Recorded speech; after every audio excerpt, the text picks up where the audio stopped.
Hello दोस्तों, नमस्कार, जय हिंद, जय भारत। आज बात करने वाले हैं ट्यूबरकुलोसिस के बारे में।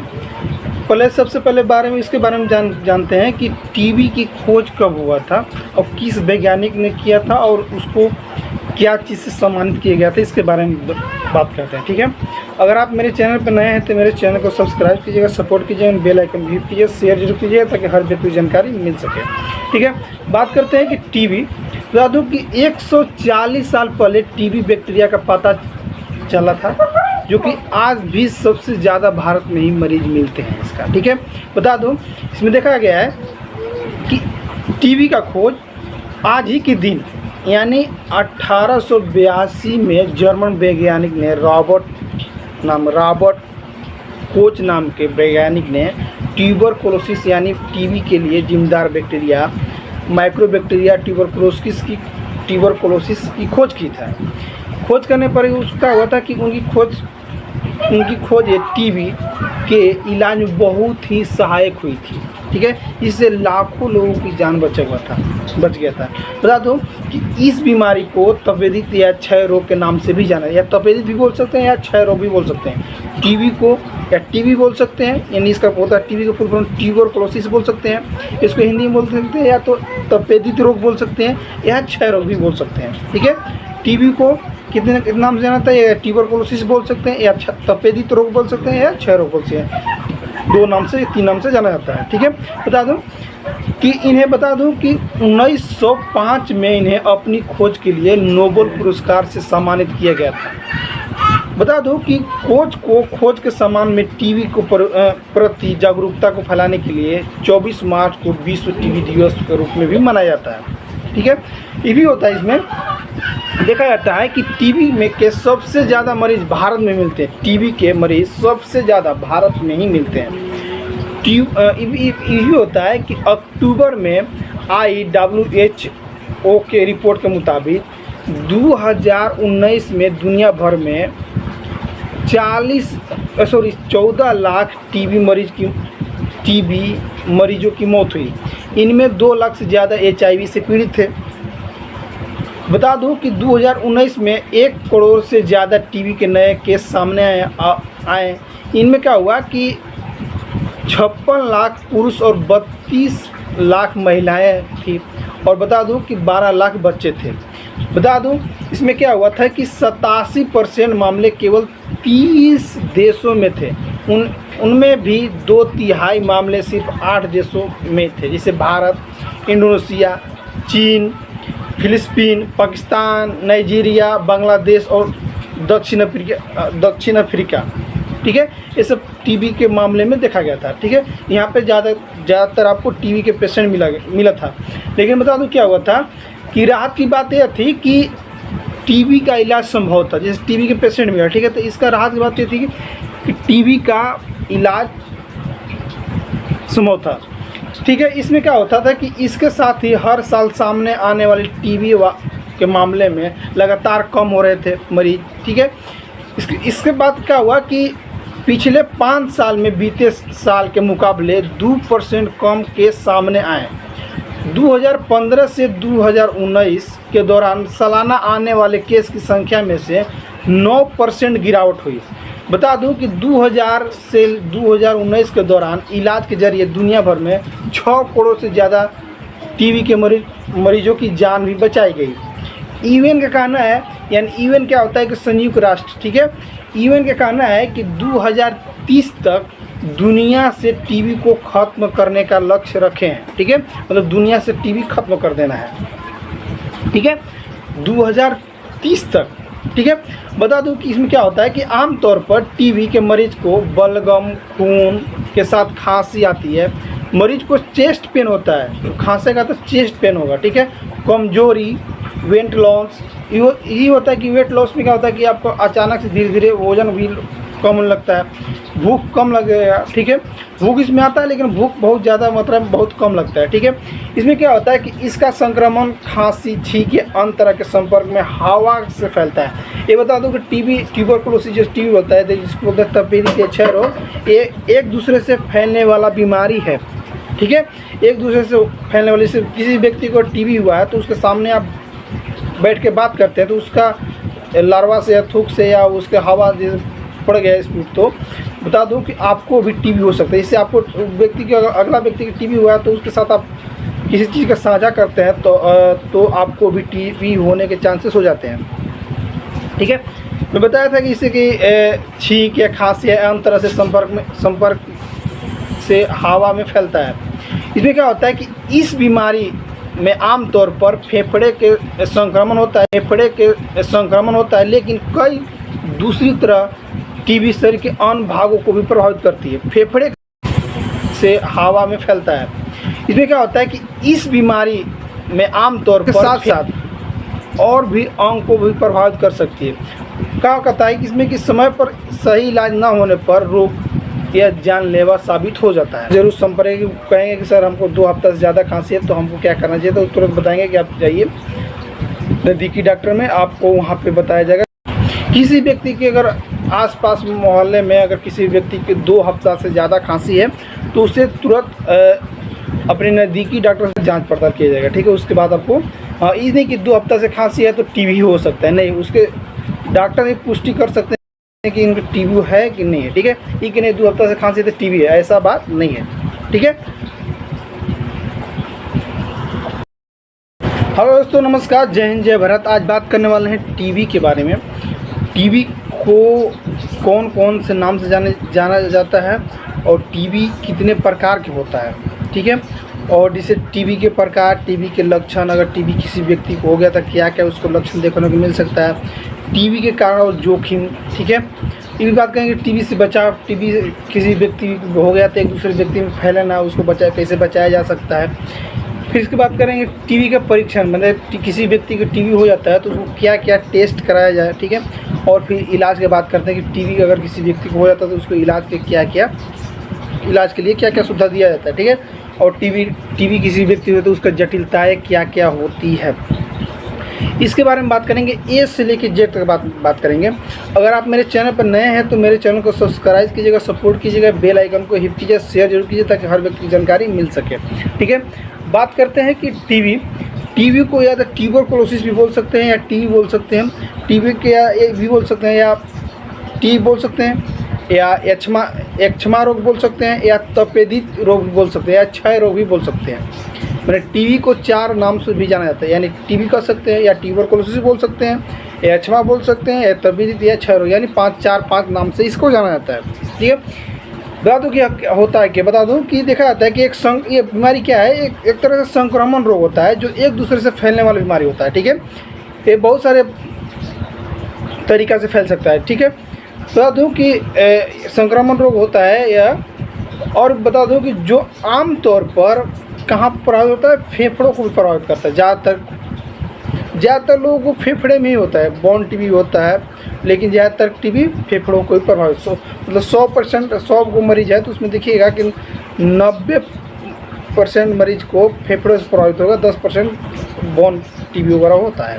ठीक है, बता दूं क्या होता है कि जैसे ज़्यादातर फेफड़े प्रभावित करते हैं, लेकिन इसमें देखा है कि किसी एक संक्रमण एजेंट के कारण होने वाला अन्य रोगी के मुकाबले टीबी दुनिया भर में दूसरा से सबसे बड़ा जानलेवा बीमारी है। सबसे दूसरा जानलेवा बीमारी कौन है? टीबी है। ठीक है, ये दुनिया भर में पाया जाता है। ठीक है, बता दूं कि टीबी एक व्यक्ति से दूसरे व्यक्ति में हवा के द्वारा फैलता है। कैसे फैलता है? हवा के द्वारा। ठीक है, किसी व्यक्ति में मतलब टीबी हुआ है तो हम उसके सामने अगर बैठ कर हम बात करें तो हमको भी टीबी हो सकता है, क्योंकि उसके लार्वा से स्पूट से होने से भी हो सकता है। ठीक है, ये भी हो सकता है उसका जूठा गिलास या पानी पी लिया तो हमको भी टीबी हो सकता है। ठीक है, हो सकता है। अब बात करते हैं इसमें कि टीबी कैसे फैलता है। हवा के द्वारा फैलता है। बता दूं कि आप हवा में सांस लेकर टीबी के बैक्टीरिया को प्राप्त कर सकते हैं और टीबी से ग्रस्त हो सकते हैं। टीबी के कारण हवा में उन व्यक्ति द्वारा फैलाए जाते हैं जिनके शरीर में पहले से टीबी हो। ठीक है, ये भी देखा जाता है कि बैक्टीरिया, टीबी की बैक्टीरिया हो जिससे आपको फैल सकता है। बता दूं यह एक धीमी गति से बढ़ने वाला बैक्टीरिया कारण होता है जो शरीर के उन अंगों को में बढ़ता है जिनमें खून और ऑक्सीजन होता है। इसीलिए टीबी ज़्यादा फेफड़ों में होता है। ठीक है, इसमें क्या होता है कि ज़्यादातर बता दूं कि इसे पुल्मोनरी टीबी कहते हैं, ठीक है। इसमें भी एक और बहुत बात है कि टीबी शरीर के अन्य भागों में भी हो सकता है, ये नहीं सिर्फ फेफड़े और लंग्स में होगा, टीबी अन्य भाग में भी हो सकता है। लक्षणों के इसके लक्षणों में लगातार 3 हफ्ते से ज़्यादातर निरंतर कफ वाली खांसी होती है, थकान और वजन घटना हो सकता है, ठीक है। बता दूं कि टीबी आमतौर पर उपचार के साथ ठीक हो जाते हैं। इसके उपचार में एंटीबायोटिक दवाओं के कोर्स शामिल होता है। इसका उपचार अक्सर सफल ही होता है, लेकिन इसके उपचार में केवल 6 से 9 महीने लग सकते हैं। बता दूं कि इसमें भी देखा गया है कि 6 से 9 महीना तक इसका कोर्स होता है और कुछ स्थितियों में इसका 2 साल तक भी समय लग सकता है ठीक होने में, ठीक है। किसी में 1.5 साल की भी होता है, 6 महीना का कोर्स होता है, 9 महीना की भी कोर्स होता है, साल भर की भी कोर्स होता है, मतलब टीबी के स्टेज के हिसाब के अनुसार, ठीक है, कि कितने महीने तक आपको कोर्स चलेगा उसके हिसाब से आप ठीक हो सकते हैं, उसके हिसाब से आपको कोर्स दिया जाता है, ठीक है। अब बात करते हैं टीबी कितने प्रकार के होते हैं। बता दूं कि टीबी मुख्य रूप से टीबी 2 प्रकार के होते हैं। एक होता है लेटेंट टीबी और दूसरा होता है एक्टिव टीबी। यानी लेटेंट टीबी एक होता है और दूसरा होता है सक्रिय टीबी, ठीक है। ऐसे में देखा जाता है जैसे कि इसे पुल्मोनरी टीबी एक्स्ट्रा पुल्मोनरी टीबी भी कहा जाता है।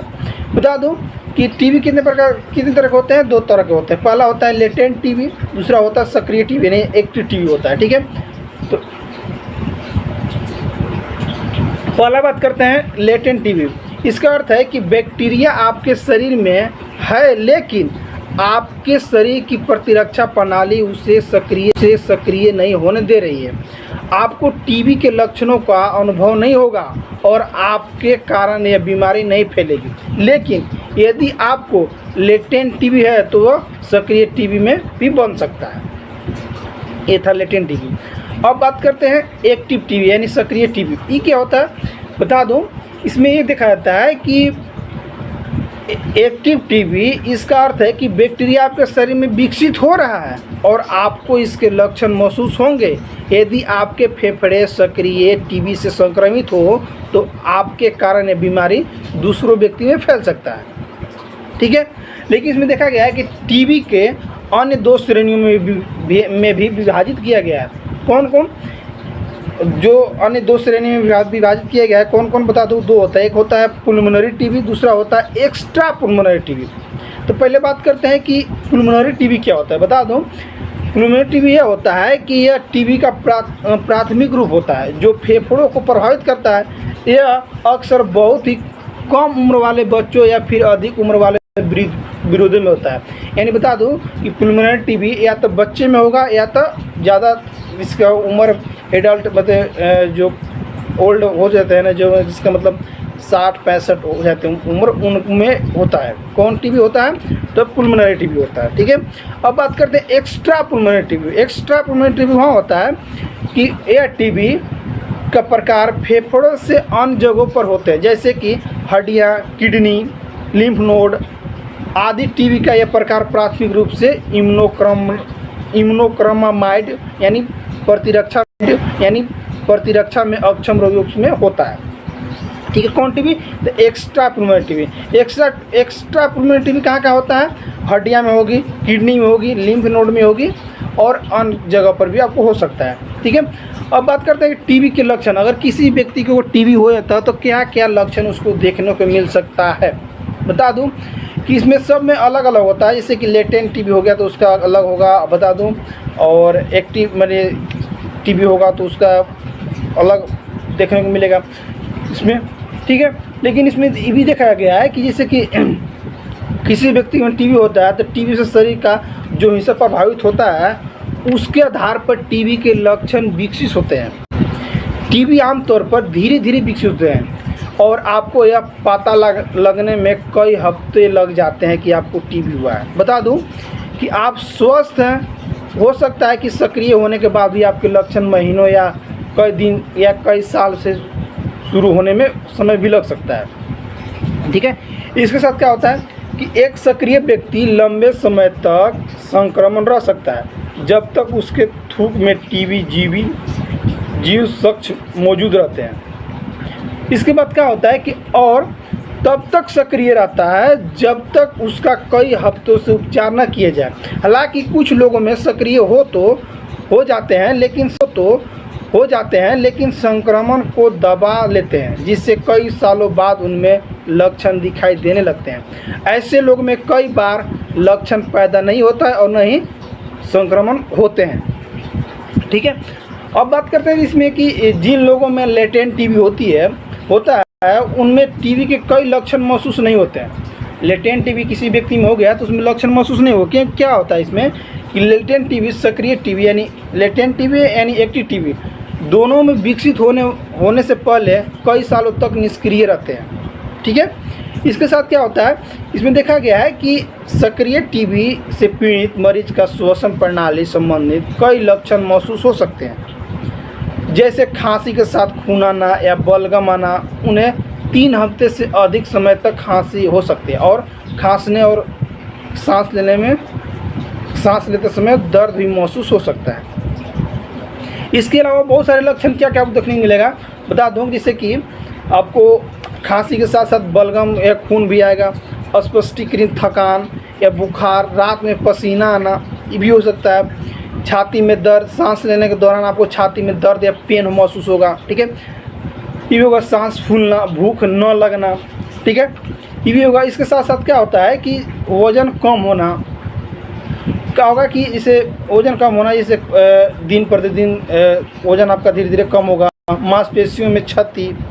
ठीक है, ऐसा हो सकता है आपको। और बता दूं क्या होता है इसके अलावा भी, इसे टीबी के आमतौर पर फेफड़ों को प्रभावित करता है, लेकिन ये अन्य अंगों जैसे गुर्दे, रीढ़ और मस्तिष्क को भी प्रभावित करता है। ठीक है, और मस्तिष्क में भी टीबी होता है, रीढ़ में भी टीबी होता है, और गुर्दे में भी टीबी होता है, बोन में भी टीबी होता है। ठीक है, बता दूं कि इसे फेफड़े के अलावा अन्य अंगों में भी प्रभावित करने वाली टीबी, जैसे कि कुछ कम ही मामलों में टीबी फेफड़े के बाहर के क्षेत्रों में विकसित हो सकता है, जैसे कि छोटी ग्रंथियां जो प्रतिरक्षा प्रणाली का हिस्सा होती है, जैसे लिम्फ नोड, हड्डियां, जोड़ों या पाचन तंत्र या मूत्राशय, प्रजनन प्रणाली और मस्तिष्क के नसों में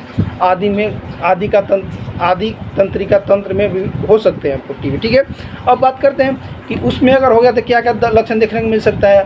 मतलब आपको बता दूं कि जैसे कि मूत्राशय, लिम्फ नोड या हड्डी या जोड़ों या पाचन तंत्र या तंत्रिका तंत्र में टीबी होता है तो क्या क्या लक्षण देखने को मिल सकता है। बता दूं कि अगर यहाँ पे टीबी होता है तो पीठ में अकड़न होगा, लंकवा ग्रसित हो सकते हैं, ग्रंथियों में सूजन हो सकता है, पेट में दर्द हो सकता है, कोई भी हो सकता है, डायरिया, दस्त भी हो सकता है आपको, प्रभावित हड्डी में दर्द है उसके कार्य में कमी हो सकता है, भ्रम के साथ साथ ये भी हो सकता है आपको साथ कि एक स्थिर सिर दर्द, मानसिक परिवर्तन या कोमा, दौरे पड़ना या फीटस भी आपको हो सकता है।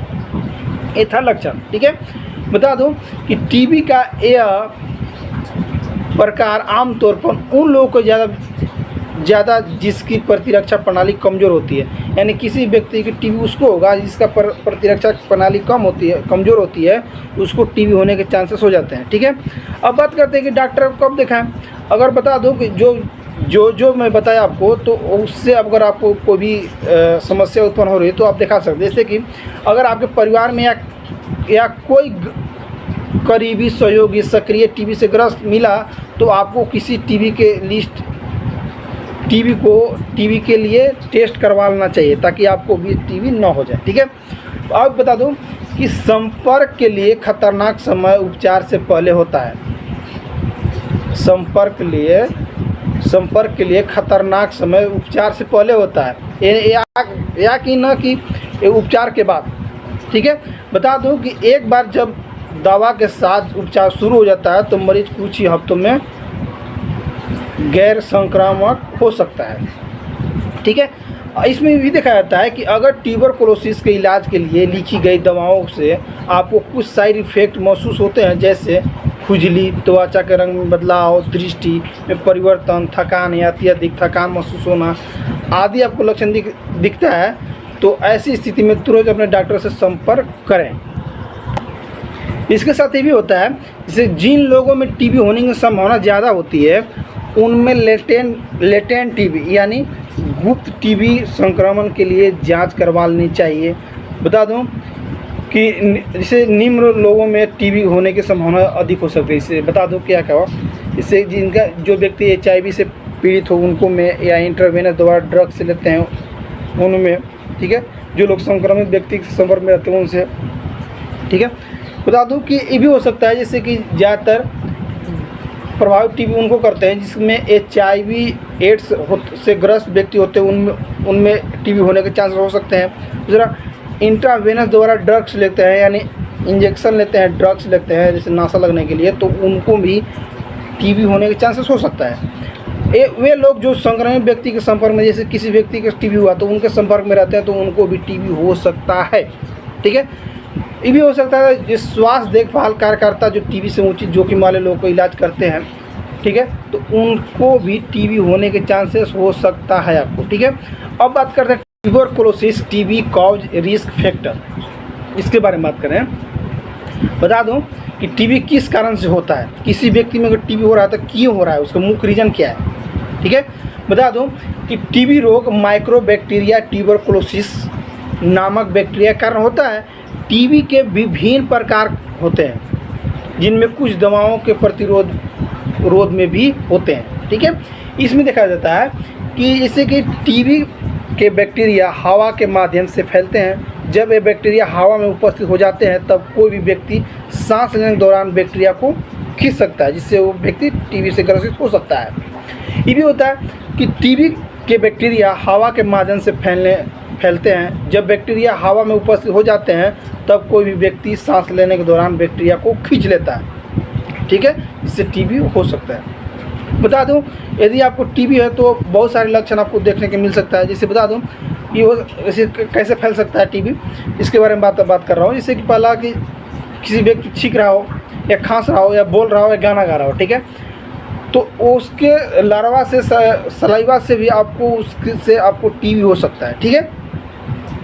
जैसे उनके अन्य जीवन कार्यों से भी आपको टीबी फैलने के चांस हो सकते हैं। जैसे कि जीवन शैली के अन्य समस्याएं जैसे शराब का दुरुपयोग, बेघरता आदि कारण कमज़ोर स्वास्थ्य भी खराब आहार लेना, ठीक है। छोटे बच्चे या बुजुर्ग जिनकी प्रतिरक्षा प्रणाली कमज़ोर होती है, विशेष पॉजिटिव टीबी स्किन टेस्ट वाले लोग, ठीक है, ये भी होता है। साथ साथ में भी देखा गया है कि किसी संक्रमित व्यक्ति के साथ लंबे समय तक नज़दीकी संपर्क में रहना भी हो सकता है आपको टीबी। ये भी होता है भीड़ वाली परिस्थितियों में रहना, इससे भी आपको टीबी हो सकता है। ये भी होता है जैसे HIV से ग्रसित व्यक्ति से, ठीक है, मादक पदार्थ का दुरुपयोग करने वाले लोग जो खासकर इंट्रावेनस ड्रग का इस्तेमाल करने वाले लोग, ठीक है, सिर और गर्दन के कैंसर के रोगी, वे मरीज जिनका अंग प्रत्यारोपण किया गया हो, डायबिटीज़ के मरीज। डायबिटीज़ में क्या होता है कि डायबिटीज़ में नए दृष्टिकोण या स्वस्थ आहार, नियमित व्यायाम और न्यूनतम उपचार के लिए साथ एक सकारात्मक जीवन शैली होती है, ठीक है।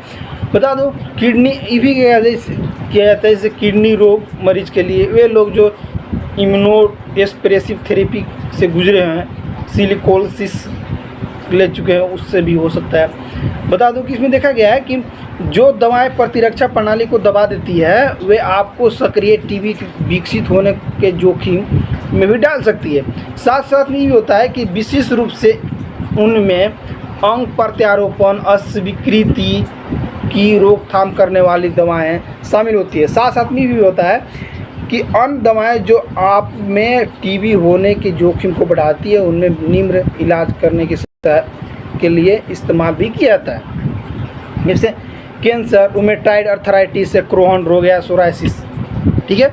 अब बात करते हैं टीबी से बचाव। टीबी से बचाव कैसे किया जा सकता है।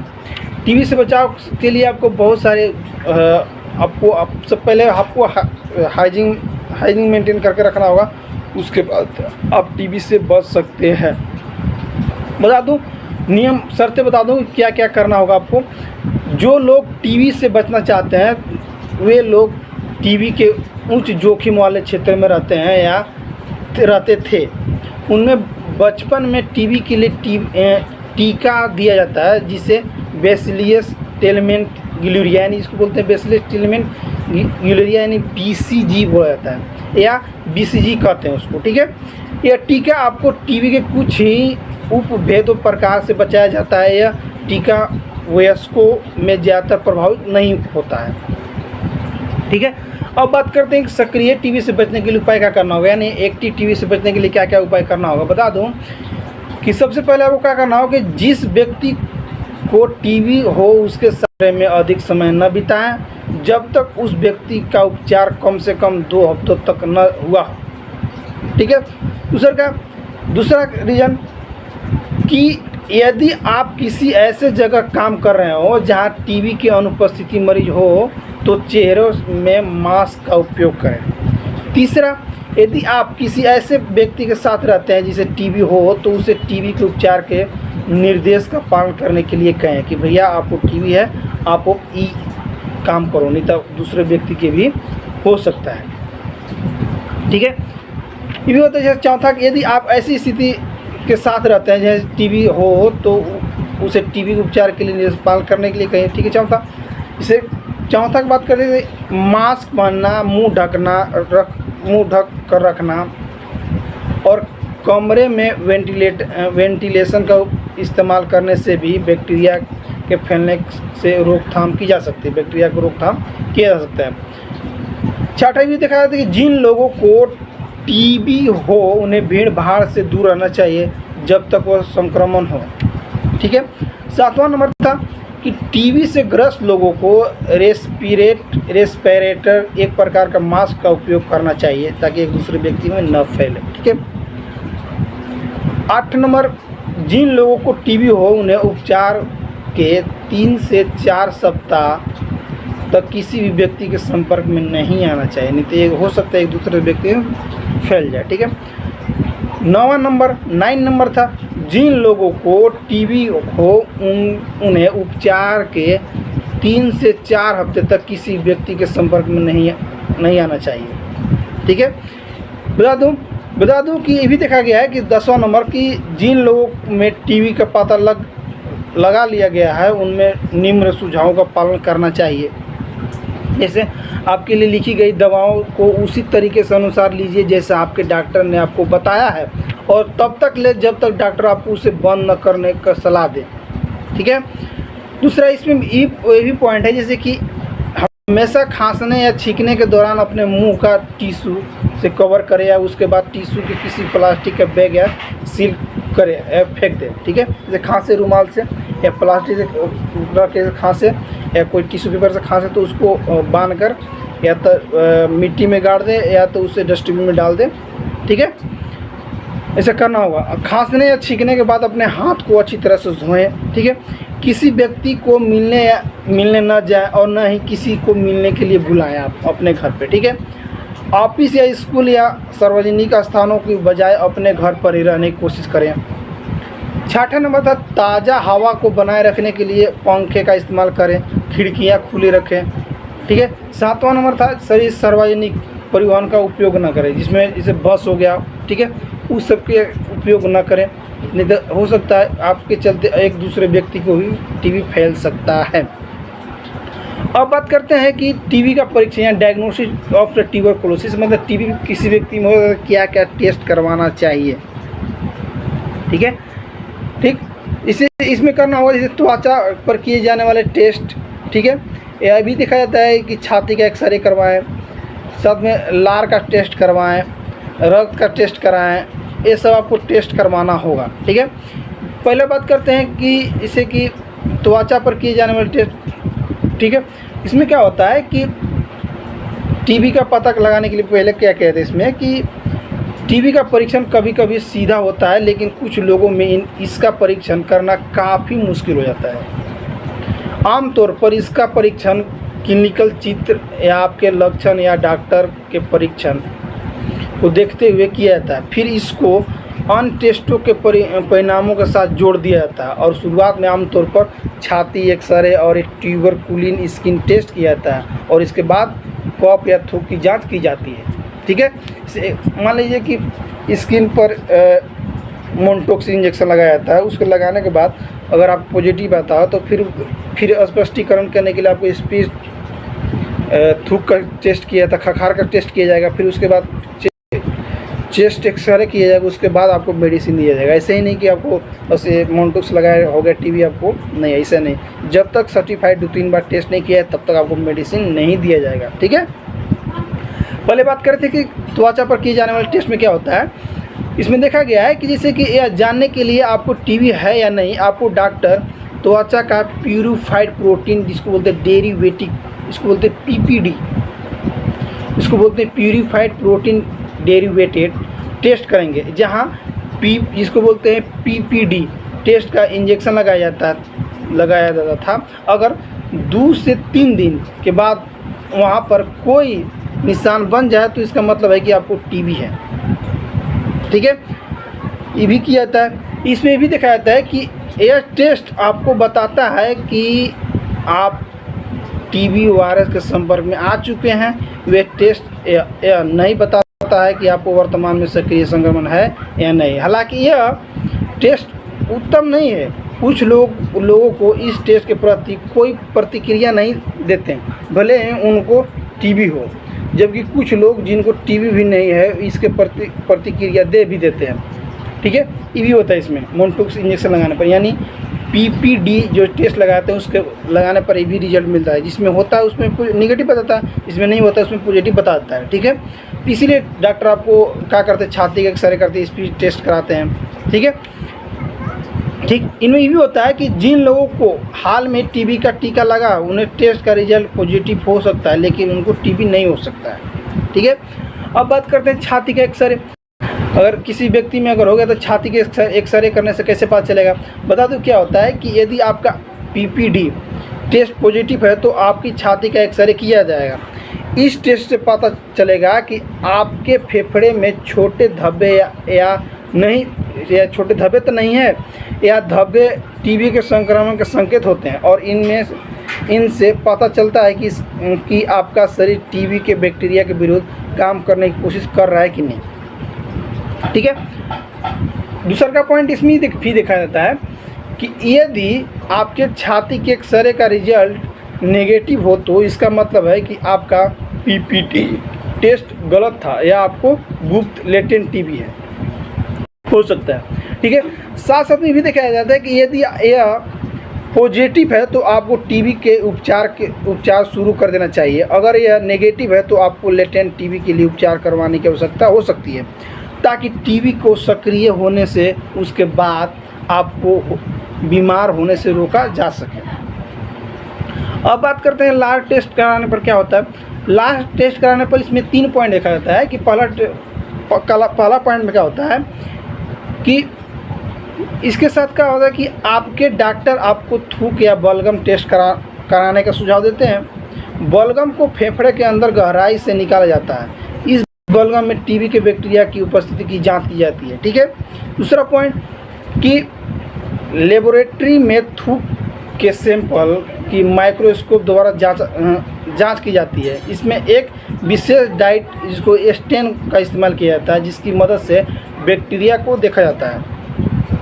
इसका रिजल्ट काफ़ी जल्दी आ जाती है, आमतौर पर कुछ ही समय में आ जाता है इसका रिजल्ट, ठीक है। तीसरा पॉइंट में क्या था कि यदि आपके लार का टेस्ट पॉजिटिव हो तो इसका अर्थ है कि इसका मतलब है कि आप अन्य लोगों में भी सक्रिय फैला सकते हैं। आपको तब तक एक मास्क पहन कर रखना चाहिए जब तक आपका उपचार शुरू न हो जाता है और टीबी के लिए लार टेस्ट का रिजल्ट नेगेटिव नहीं आ जाता हो, ठीक है। तब तक आपको मास्क पहनना चाहिए। अब बात करते हैं ब्लड टेस्ट कराने के लिए क्या करना चाहिए। अगर ब्लड टेस्ट कराते हैं उसमें पॉजिटिव आता है तो क्या करना होगा, बता दूं कि इसमें 2 पॉइंट देखा गया है। पहला पॉइंट भी था कि जिससे कि खून टेस्ट यह पुष्टि करता है कि आपको लेटेंट टीबी या सक्रिय टीबी है कि नहीं, ठीक है। दूसरा का पॉइंट भी था कि यदि आपके लिए टीबी विकसित होने के जोखिम में अत्यधिक हो लेकिन स्किन टेस्ट पर प्रतिक्रिया नकारात्मक आ रही हो, या हाल में ही पाए जाने वाली उसको बोलते हैं BCG का टीका लगवाया हो, तो ऐसी स्थिति में ब्लड टेस्ट आपके लिए उपयोगी हो सकता है, ठीक है। अब बात करते हैं जैसे टीबी पर संदेह होने पर प्रभावित रूप से अन्य की जाने वाली टेस्ट की जाती है। क्या क्या इसमें देखा जाता है कि एक प्रकार का खून टेस्ट जिसे इंटरफेरल गामा टेस्ट, इसको इंटरफेरन गामा टेस्ट भी कहा जाता है। इसमें क्या होता है कि यदि टीबी के लिए किए जाने वाले टेस्टों के परिणाम अस्पष्ट हो तो यह टेस्ट उपयोगी हो सकता है। इस टेस्ट का लाभ है कि इसका रिजल्ट बीसीजी के टीके को प्रभावित नहीं करता।